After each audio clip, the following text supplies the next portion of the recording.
Florida facing one of its driest periods in decades, with severe drought gripping most of the state, fueling the risk for wildfires, raising concerns as rain remains limited heading into the early stages of the wet season. A lot of farmers have been dealing with just a dramatic start to the year, right? We've had the cold plunge of air, and then on top of that, we can barely buy a raindrop. But we have some areas that will see an uptick in that shower and thunderstorm coverage as we close out the weekend.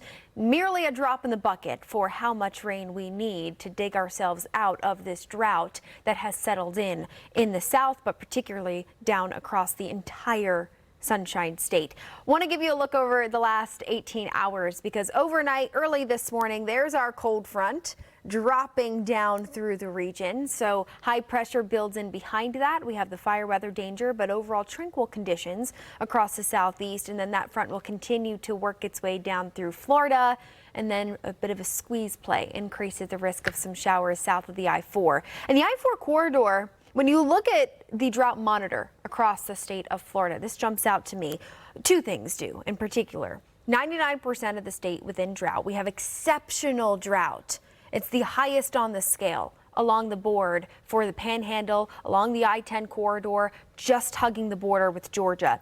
And then you have the I-4 corridor, where in some cases, we've got severe and moderate drought stretched from Tampa to Daytona, the Space Coast. I think that's truly just luck that we've had these sea breezes kick in. You can almost see that too down near Miami that have given us the better coverage of a couple of showers. Without those, though, I mean, on either side of the I-4 corridor, you have severe and exceptional drought that has started to work in. 72% of the state, all of this since the beginning of the year. Now, we started 2026 with a good amount of drought across Florida, but to see it creep in and really expand the way that it has, that's what's so worrisome, right? We've had these burn bans in effect across multiple counties, and we've had a state of emergency issued across the entire state from the governor. So we're looking at some pretty hefty departures in terms of where we should be up to this point, August through March. Now, this is a drier time of the year for Florida. We do see that rainy season pick up towards the end of spring and then into summer. That's your classic sea breeze, afternoon showers and thunderstorms.